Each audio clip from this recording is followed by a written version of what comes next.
Es decir, háblanos del lugar que ocupas dentro de este conglomerado de bibliotecas para poder tener este posicionamiento dentro del análisis sobre el universo de la información y las prácticas de la ciencia abierta.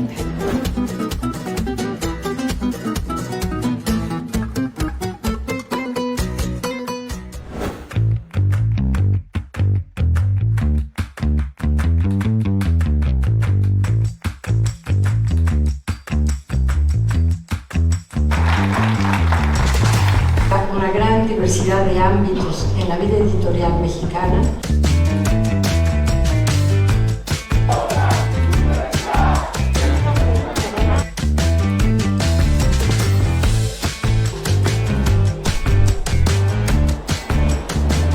Yo realmente estoy súper contenta de poder estar aquí con ustedes, ¿no? Que vienen desde Colombia a una feria que finalmente convoca a las y los universitarios. Y no solamente estamos hablando de los estudiantes, sino de todos aquellos que hacemos vida universitaria. Y con ello, pues los editores y los bibliotecarios son parte de esa vida de las y los universitarios. Es desde nosotros y para nosotros. Y bueno, pues es un stand que comparten la Universidad Nacional de Colombia y la Universidad de los Andes, ¿no? Que eso me parece que es interesante saber, ¿no? Cómo se ubica la Universidad de los Andes dentro de la producción editorial nacional en Colombia, cuáles son sus intereses, por dónde va su proyecto universitario y de incidencia a este lugar. Y bueno, pues antes que nada, pues muchas gracias por esta entrevista. De verdad, muchas gracias pues por esta charla. Bueno, me presento, yo soy Juan Camilo González, soy el editor general de la Universidad de los Andes. Decir primero que una editorial universitaria expresa lo que de universal tiene la universidad, porque al final son muchos saberes los que buscan tener una vida en un libro, tener una vida en una publicación. Entonces, en la universidad pues tenemos 12 unidades académicas donde publicamos diseño, arquitectura, derecho, ciencias, ciencias sociales, música, artes y humanidades, es decir, es toda la composición de una universidad grande, de una universidad prestigiosa como la Universidad de los Andes, que junto a la Nacional de Colombia, junto a la UNAM, pues están siempre en el ranking de las 20 mejores de Latinoamérica. Yo creo que eso es una gran responsabilidad. Digamos que Latinoamérica tiene pues ciudades tan impresionantes como Ciudad de México, como Sao Paulo, como Buenos Aires o como Bogotá, con muchísimas universidades, y estar allí en ese grupo de universidades tan prestigiosas y que de renombrada calidad, pues tiene que verse también reflejado en sus publicaciones. Ahora, la apuesta de la Universidad de los Andes es realmente lograr combinar una producción académica que sea obviamente especializada en muchos casos. La academia tiene esto, la academia en buena medida consiste en temas decantados, de especialistas, es así también, y esa es una forma en la que se mueve el conocimiento. Pero también dejamos espacio para temas más divulgativos.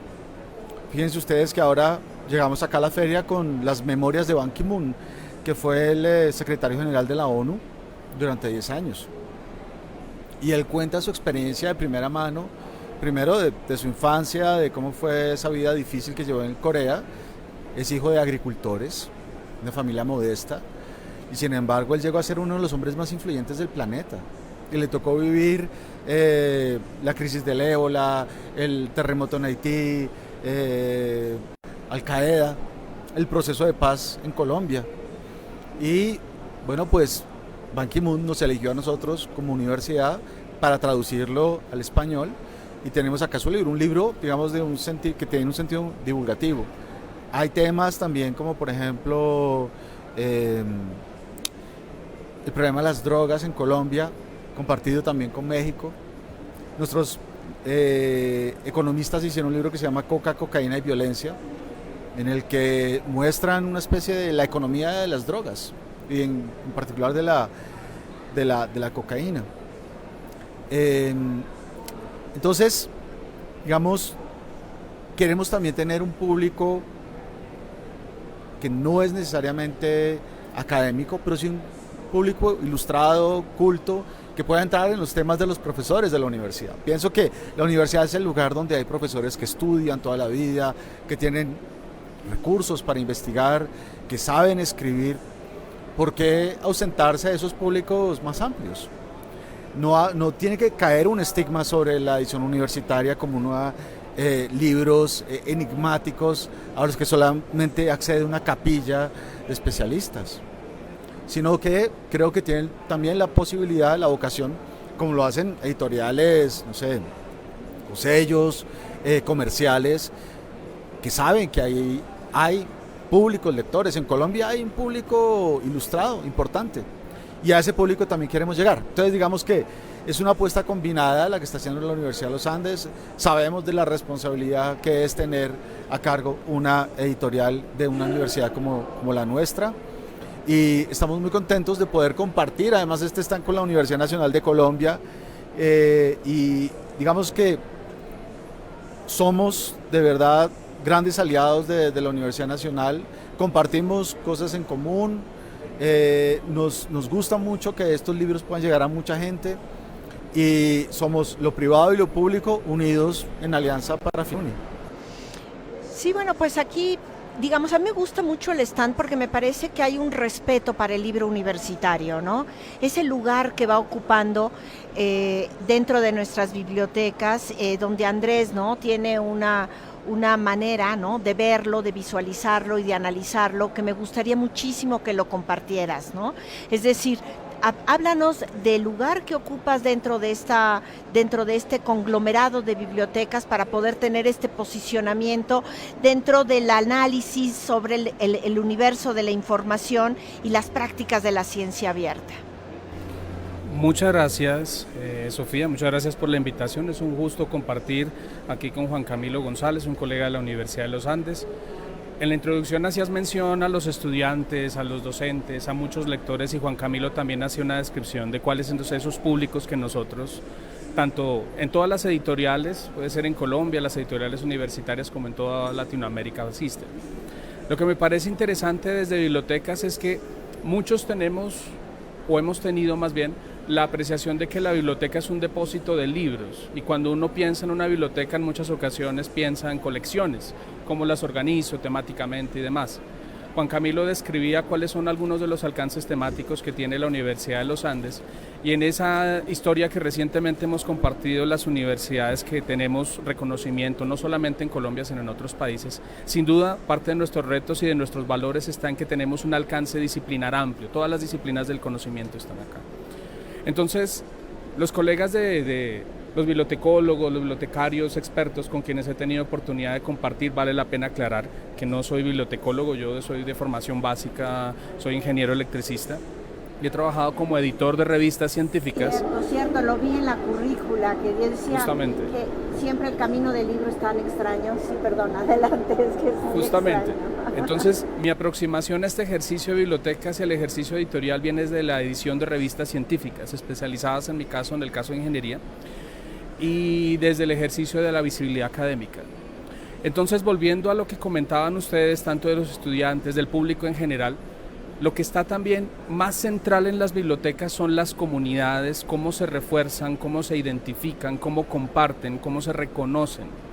Entonces, no solamente está el conocimiento, la opinión, la visión, el testimonio de cómo son las cosas que están manifestadas en los productos bibliográficos, como son las revistas científicas, los libros, los reportes, las notas, las entrevistas y muchos otros, sino cómo enlazamos a las personas y vemos de qué manera nosotros, desde sus roles, desde sus visiones, generamos una comunidad que sea más sólida.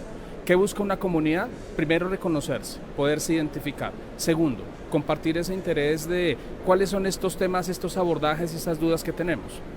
Tercero, tener posibilidad de compartir lo que nosotros estamos generando.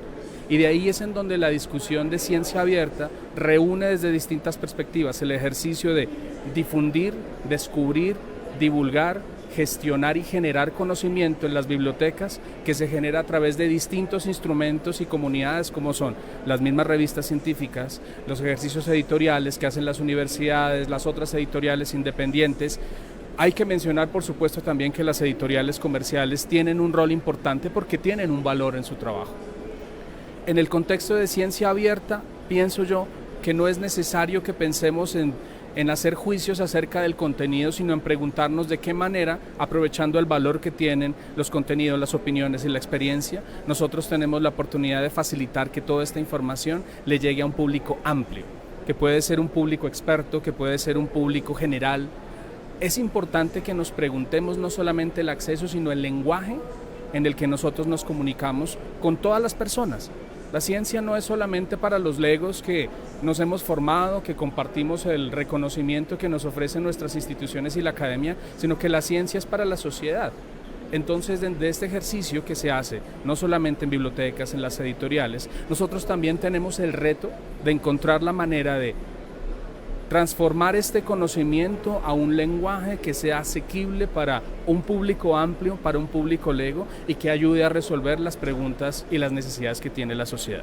Pues ahí, Juan Camilo, me parece como interesante, ¿no?, el gran reto que tiene el editor universitario, donde sabemos que a lo mejor el público lector especializado es poco, pero que tenemos el reto de también de dialogar correctamente con bibliotecarios, con libreros, con público general, cómo acercamos este conocimiento que parece ser especializado a otros. Entonces, el reto del universitario no es nada más de sacar un bestseller para sobrevivir, sino justo estar dirigiéndose a públicos muy explícitos y a situaciones también bibliotecarias, libreras.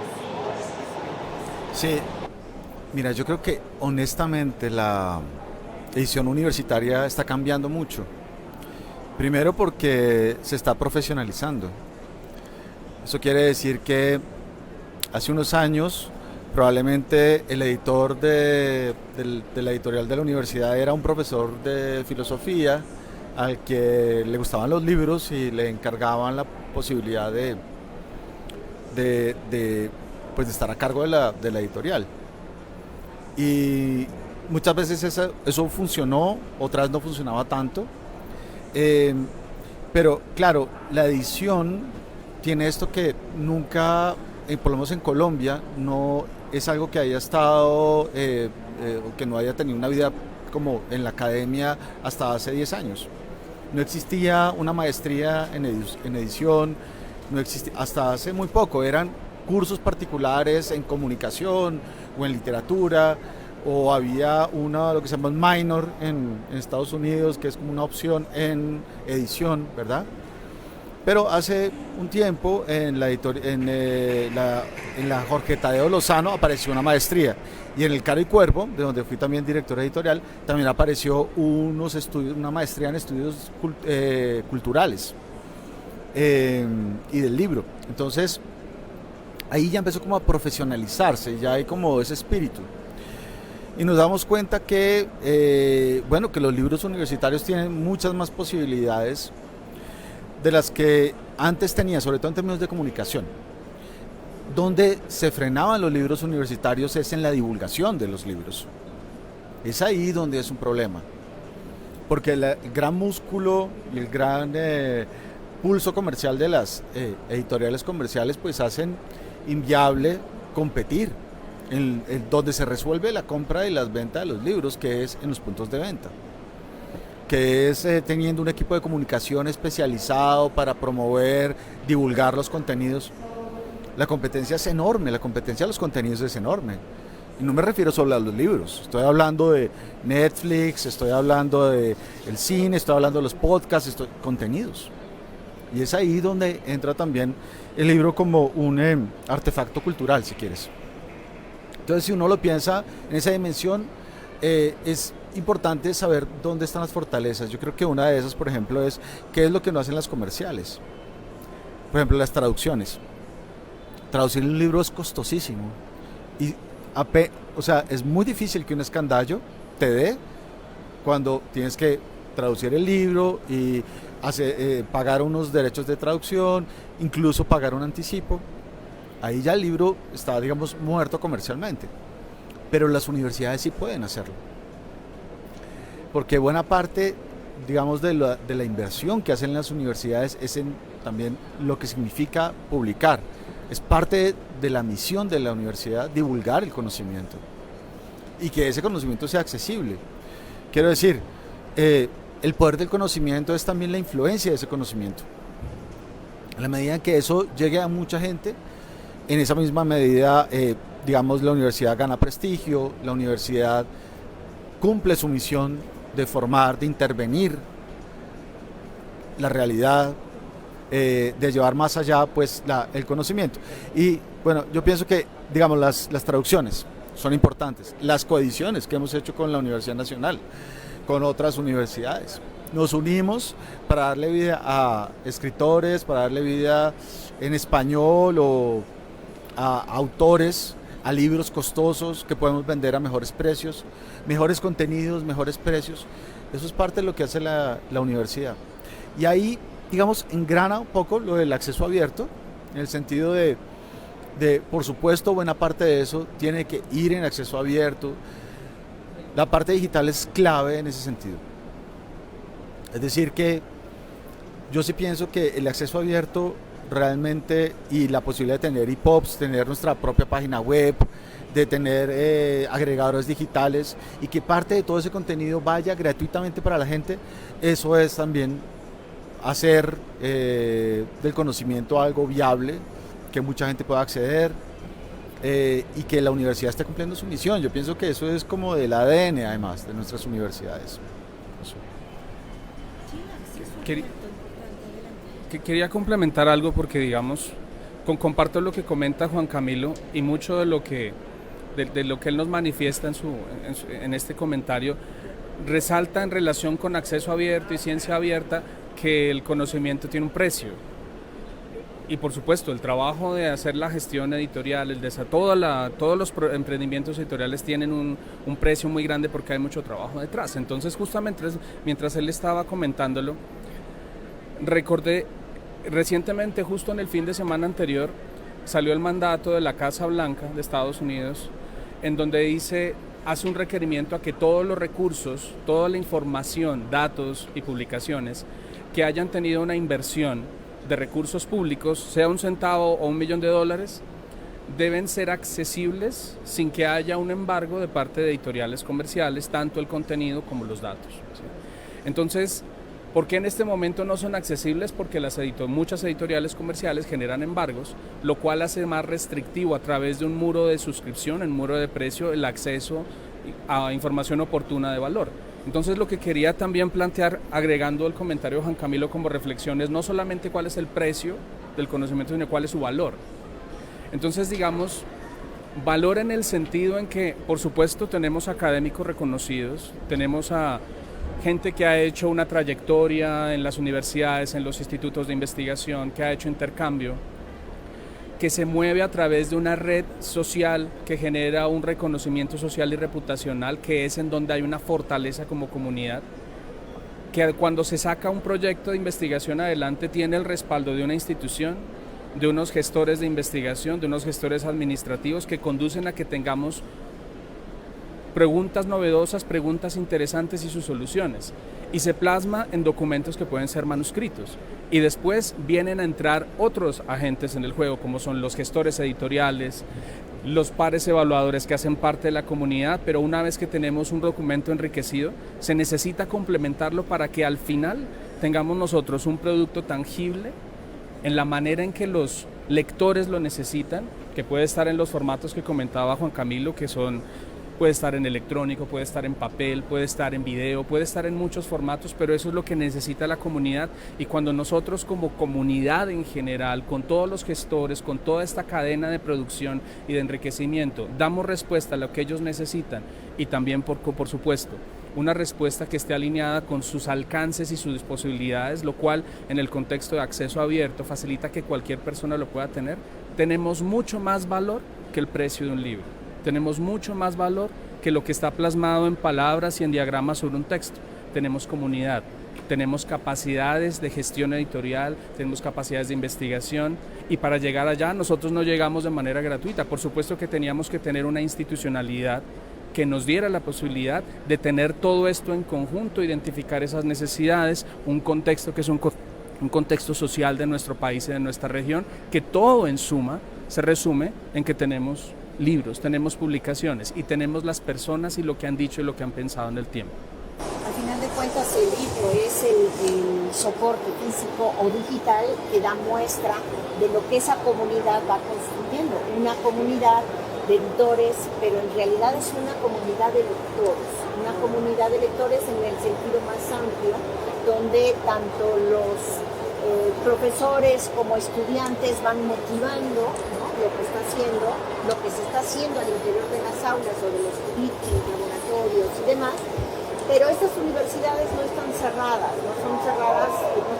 a un campus, sino obligadamente, y más las universidades, digamos, con esta proyección social, ¿no?, tiene ese diálogo con la sociedad a la que representa, y entonces la comunidad universitaria tiene esta facultad de ser realmente universal.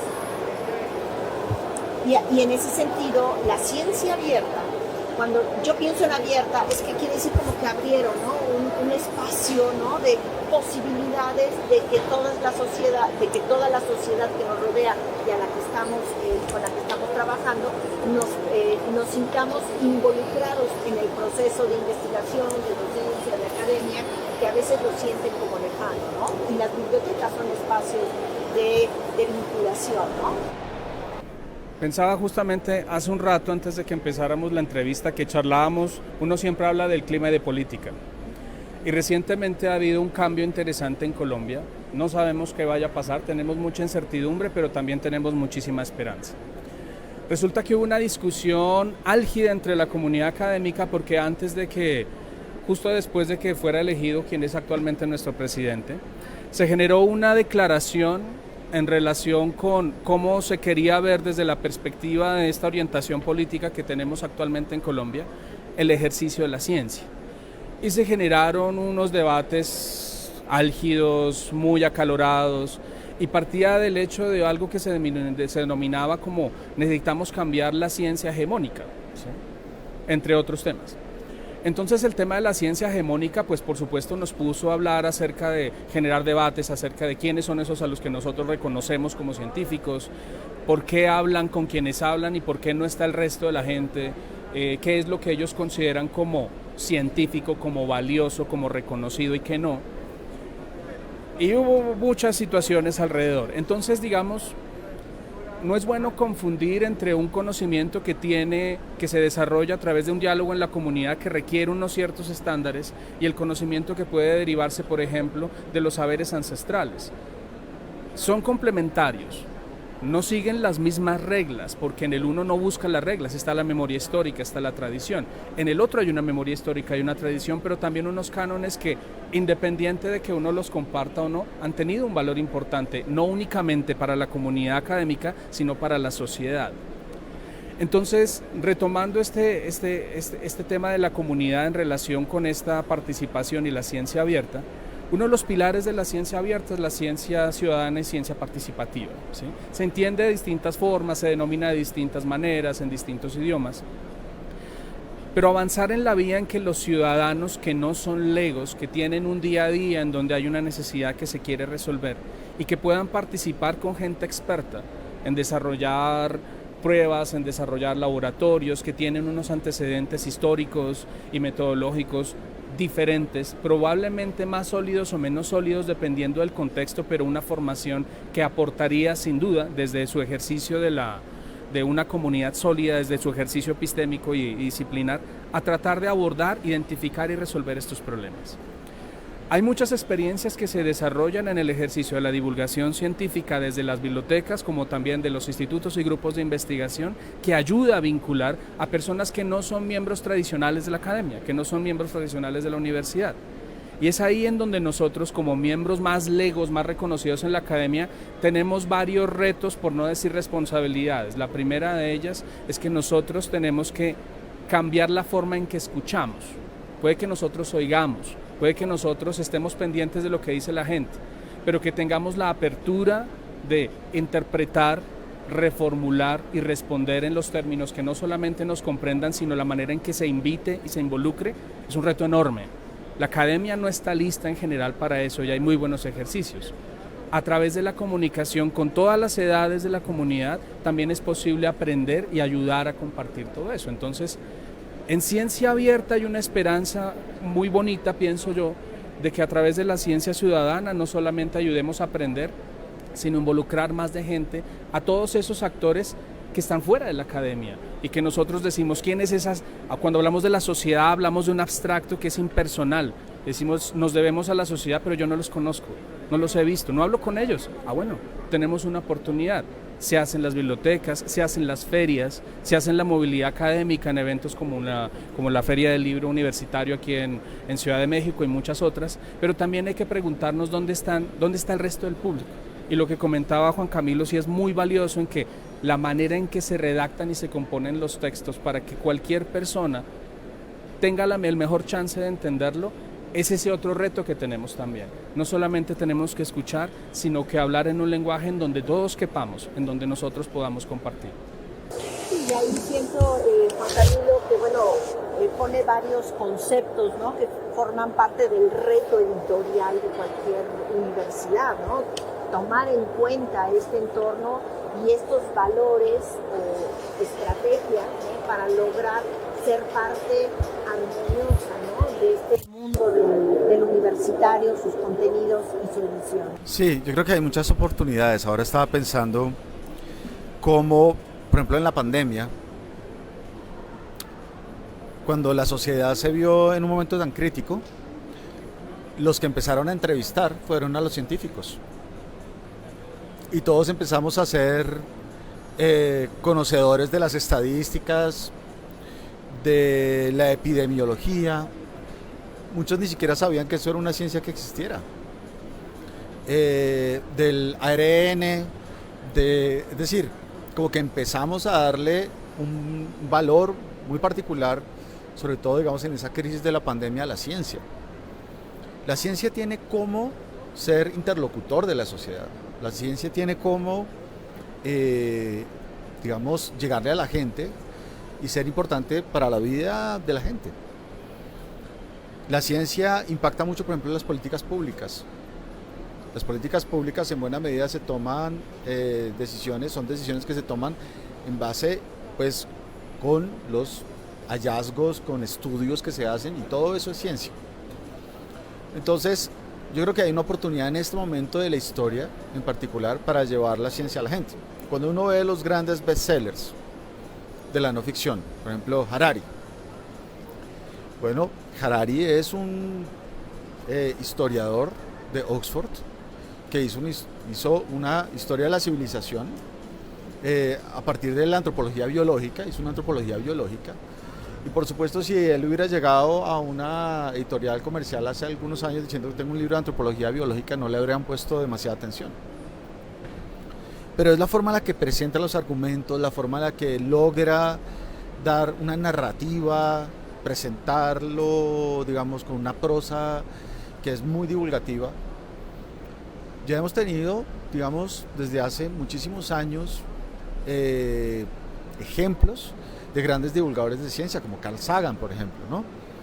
Yo ahí veo oportunidades, veo una oportunidad grande de la ciencia en este momento de la historia, y veo que la universidad puede apoderarse, puede ser líder de esa oportunidad, ¿vale? Eso es una cosa. La otra es, cuando pienso en ciencia abierta, lo que pienso es no solamente en los libros digitales que están libres para que la gente vaya y los consulte, también pienso, por ejemplo, en repositorio de datos,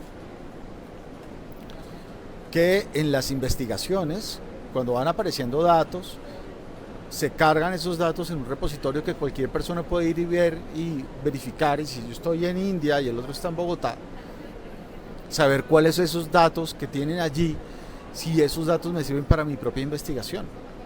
Eso de verdad puede cambiar las dinámicas y la velocidad en la que avanza el conocimiento, ¿no?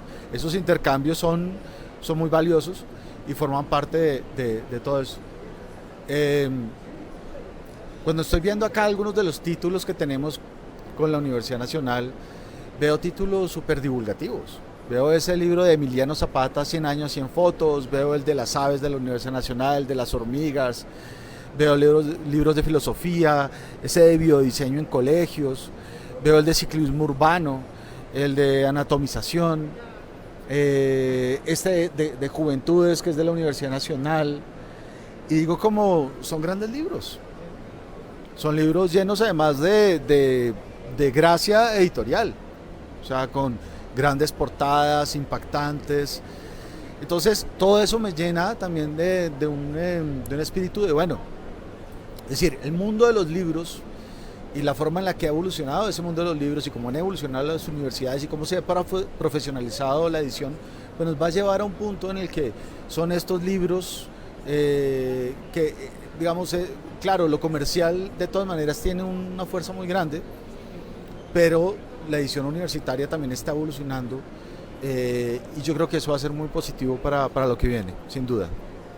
Bueno, ya como para cerrar, para que vayamos como enganchando, ¿no? Este asunto de la pandemia, ¿no? Es decir, ¿qué sí nos dio la pandemia? Porque de alguna u otra manera creo que desde cierta perspectiva, ¿no?, nos aportó la posibilidad de atrevernos a hacer cosas que a lo mejor antes nos costaban más trabajo, ¿no?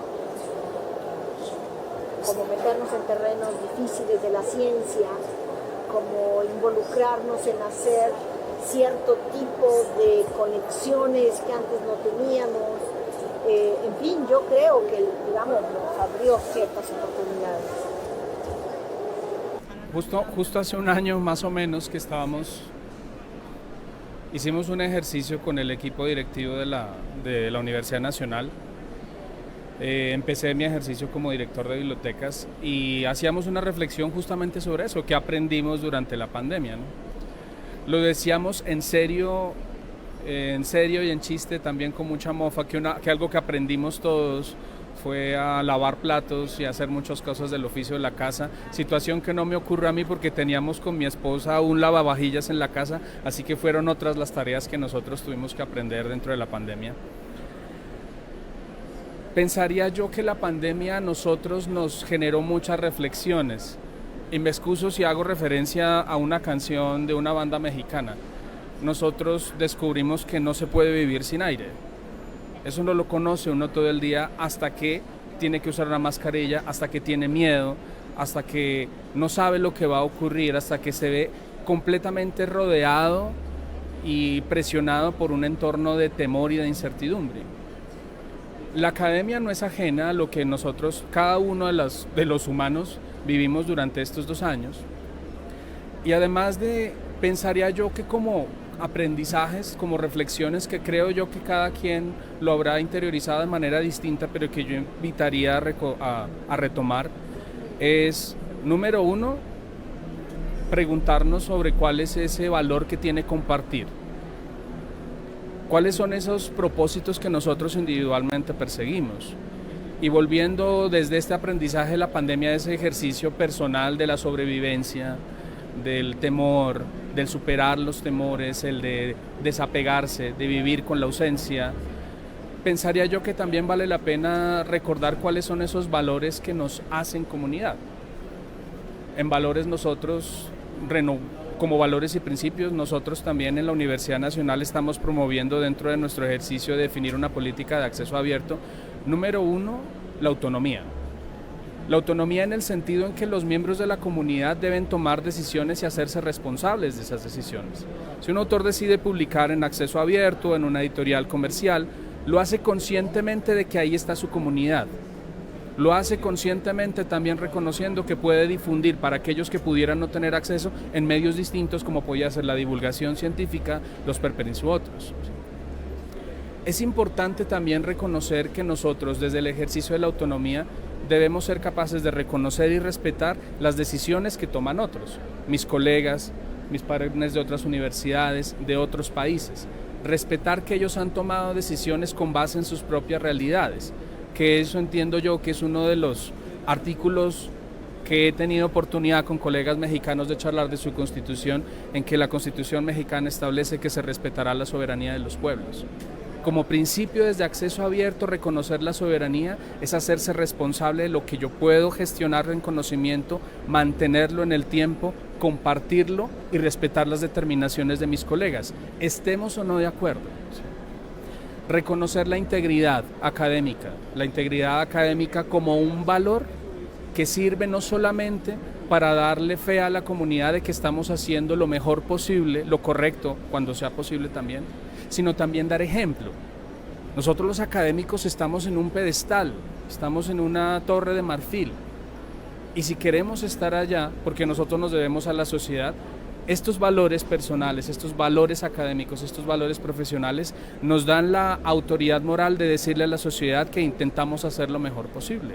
Entonces diría yo que en este contexto de lo que charlamos acerca de la edición universitaria, de la ciencia abierta y los aprendizajes de la pandemia, creo yo que los valores son algo que por lo que debemos preguntarnos cada uno de nosotros, desde nuestro rol, como gestores, como editores, como académicos, como científicos, como maestros, como estudiantes, como ciudadanos, y ver cómo nosotros, desde nuestros valores, no esperemos a que la gente diga, alguien tiene que resolver las cosas. Debemos tomar decisiones y emprender las acciones que nos involucren directamente. Así somos científicos ciudadanos. O más simplemente ciudadanos, pero ciudadanos efectivos, ciudadanos activos. Como que yo veo dos oportunidades en pandemia. La primera, libros digitales. El crecimiento de libros digitales en Colombia aumentó de una manera importante durante la pandemia. Segundo, la venta física online, que digamos superó el 400% de crecimiento en Colombia. Estas dos cosas realmente fueron oportunidades que se abrieron para la industria de los libros y que vale la pena destacarlo. Por lo menos en Colombia, no sé cómo fue en México, pero así ocurrió en nuestro país. Sí. Pues también, digamos, complementariamente, desde el ejercicio que hacemos en bibliotecas de compartir, de descubrir conocimiento, de gestionarlo, de generar comunidades, diría yo, mi invitación es, hay que preguntarnos cómo compartimos, hay que preguntarnos cuáles son los propósitos que perseguimos como ciudadanos y como académicos, a quién nos debemos, ¿sí? Y en función de eso, procurar tomar las mejores decisiones. Un modelo abierto, un modelo cerrado, un modelo comercial, yo creo que son compatibles en la medida en que nosotros hagamos un ejercicio responsable de la toma de decisiones. Y pensar en que la pandemia nos enseñó que necesitamos también cooperar. Todos la estamos pasando bien o pasando mal, la mayoría mal. Bueno, ¿qué podemos hacer para que los otros al menos estén un poco más felices? Yo subrayo la palabra decisiones, ¿no? La decisión académica, editorial, social, es parte de esa responsabilidad de la edición universitaria y de cualquier recinto que tenga que ver con el libro, como son las bibliotecas y los espacios naturales del libro para encontrarnos con ellos, que son las librerías y las ferias del libro. Creo que la decisión es justo una de las palabras clave que está siempre presente dentro de la edición universitaria. Pues muchísimas gracias, realmente agradezco enormemente, creo que han puesto muchísimos conceptos, ¿no?, que son para analizar y dejarlos para que sigamos pensando en dónde estamos y hacia dónde vamos. Muchísimas gracias. Sofía, muchas gracias por la invitación. Muchas gracias.